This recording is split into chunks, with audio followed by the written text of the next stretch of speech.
first one we shot was the Beretta, I think. That's right, yeah. If you're prepared to, Trevor, I would like to roll a clip of the Beretta and we'll get into it. All right, here we go. This is Logan Jones, shooting for the Gun Shop Show. This is the Baretta APX. Let's do some shooting.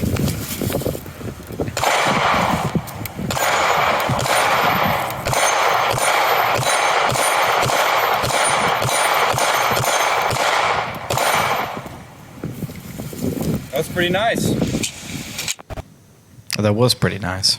So there were some things I loved and some things I didn't love about this gun. But let's roll me shooting it and see if I said anything about those things. Eli Bruton for the Gun Shop Show. Gonna shoot a Baretta APX for the first time.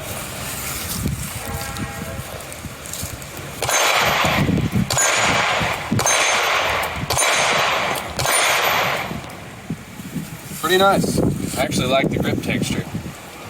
All right, roll the last one of you, Trevor. Okay. And then we'll all get into it. Okay. This is Trevor Smith, reporting for the Gun Shop Show, and I'm shooting the Baretta APX.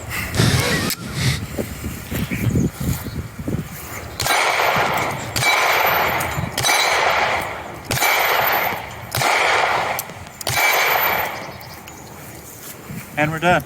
Did you say Beretta APX? Oops. I thought I heard you say that. That's what I thought. It slipped. Okay, so we're coming up on a break. We'll get into that gun, which surprised me in some ways, and there was a couple things I didn't care for. So we'll get into that and several more guns right after this on the Gun Shop Show. Let's talk about that Beretta APX. Yep. Yeah. Not what you called it. Nope. No. Burt Reynolds. That was pretty funny. So, okay. Let me pull this thing down. Yeah, pull it down, man. You want to do a little round table here? Yeah. Talk about it? Yeah. Let's talk about it. I don't want to go Let's talk first. about it. I don't want to go first, so Okay. I'll hold this up to the screen. Show the folks the gun. I will say one negative first. Okay. I feel like the serrations, while they look very cool, I like that they look different than anything else on the market. I don't feel they're as practical as more narrow serrations. So I think the argument is like a gloved hand could grab these a little better. They're very deep and they're very wide. I dig that it makes this gun look different. As a retailer, I know this isn't a benefit for the average person, but as a retailer, someone who wants these things to sell in the display case, this looks different because of the serrations on the slide. It does. Stands out. Yeah, it's gonna look different in the case. I wonder though how when reholstering a gun with this aggressive of ledges, if you're going to experience that catching on like a polymer holster and having a little harder time reholstering it. So I'm not so sure about those serrations, but I'll let you guys talk about it, and then I'll talk about my pros because I did have several for this gun. Okay, who wants to go first? Trevor, do you want to go first? Oh, you can go first, Logan. Let's do the cons first. We'll get to the pros, so we'll end on a good note. So cons, I didn't like how aggressive not the serrations, but the stippling was on the grip. I felt it could have been toned down a little bit. I am right there with Eli. I didn't really like the serrations. I don't see how useful they would be, especially as your hands get wet and you're trying to manipulate the slide. That's pretty much the only two issues I really had with it. Pros, while the stippling was aggressive, I feel like it really did help me hold the gun in place, so it does serve a purpose. It's just not my preference. The trigger was pretty good. It was easy to stay on target. The gun was easy to track the recoil and get it back down. The trigger was pretty... The reset was consistent. That's the word I'm looking for. Consistent. So it allowed you to have quick follow-up shots, which you saw there if you watched me shoot. I was able to get shots on target pretty quickly. Good stuff, man. Good analysis. What did you think about the Beretta APX? Well, cons wise, it's really hard for me to have any. Pros? I'm I'm quite the novice if anybody doesn't know this about guns. So firing it, just whether or not I was able to hit my target or not is all I could really think about, making sure I was not making mistakes. But anyway, I didn't really feel like I had any cons. And I would say the grip texture was a little aggressive, but I didn't notice it while I was shooting the gun. Also, if you have calluses on your hand, this might be the gun for you. It'll help soften them up just a little bit. Yeah, I got soft gun bunny hands. Right. Pros overall, I mean, once we kind of went through all of them, I hit the target way more frequently with that one than I did anything else. So I felt like getting my sight picture back was a lot easier. And also the trigger itself, once it hit the wall and broke over, it was pretty quick. Like there was no weird delay between when you pull the trigger. You know what I'm talking about, guys. Yeah, the audience doesn't, but yeah, we talk about this. Even the casual listener knows what you're saying. And all excellent points. You did shoot very well with it. And that can be seen in the clip.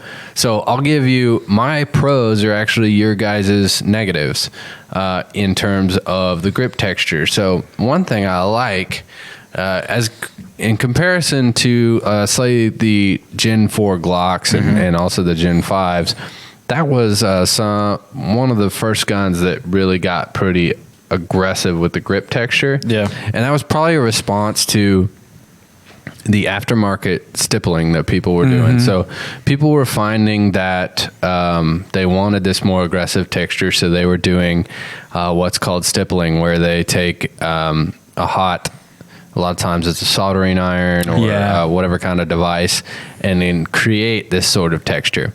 And one of the things that I've learned in business is when there becomes a big DIY push behind something, there's usually a market opportunity.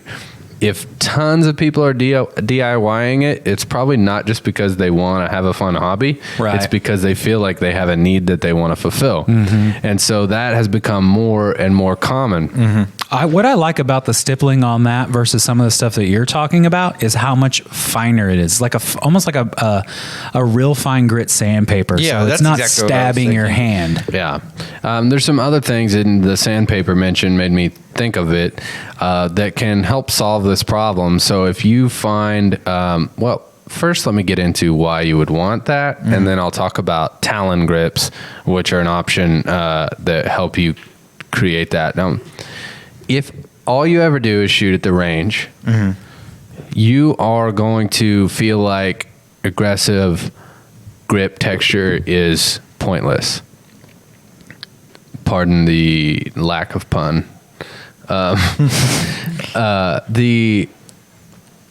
But when you get sweaty or wet, you think a regular non-textured, say older generation Glock, Gen 3, is not hard to hang on to. Why do you need this aggressive text? I was in an unfortunate circumstance where I was trying to grip one with my hand covered in blood. And it changes the whole game. Right, like it is very difficult to not only feel confident I had a good grip on it, but also rain, sweat, even just sweat on a hot day. Even if you're at the range, repeated shots, you'll start to feel that. And sweat on your hands can come from exertion. If you've been in a fight or if you're in the heat, but it also can come from nerves. Right. People get sweaty hands in all situations where they have high stress, and a personal defense situation is a high stress situation. So that grip texture, what I like about this, different than some other guns, is that it is on the front and the rear, where for me and the way that my fingers wrap around the front, that allows me to really lock that in the area where I'm going to maintain that side to side slip movement without being quite as aggressive on the sides. So for me, the palm of my hand, which is less important to me than underneath my knuckles of my fingers, I've got a little more subdued. And then on the front and rear, I've got the more aggressive, which allows me to get a good firm plant on the gun. Another pro was definitely the trigger. And before I get into the trigger, I promised I would talk about Talon grips. Yep. Talon grips are an aftermarket item that is specific to your model of gun that you can order and apply. And Trevor mentioned sandpaper. So you can take a gun that doesn't have that style of texture on the grip and literally clean it up with a little bit of rubbing alcohol and apply these grips and have that skateboard tape. Oh yeah, okay, I know what you're talking about. Kind of feel to them, which allows you to deal with this issue of movement on the grip. And it's not just to maintain so I don't physically drop the gun. So minor shifts in movement in your grip are going to affect accuracy. Yeah. So the next pro on this gun, definitely for me, was a trigger. Really nothing to complain about for a factory trigger. I would put it ahead of other striker-fired guns in this sort of category or price range. I do think you're getting a value on that. Previous episodes and more available at gunshopshow.com.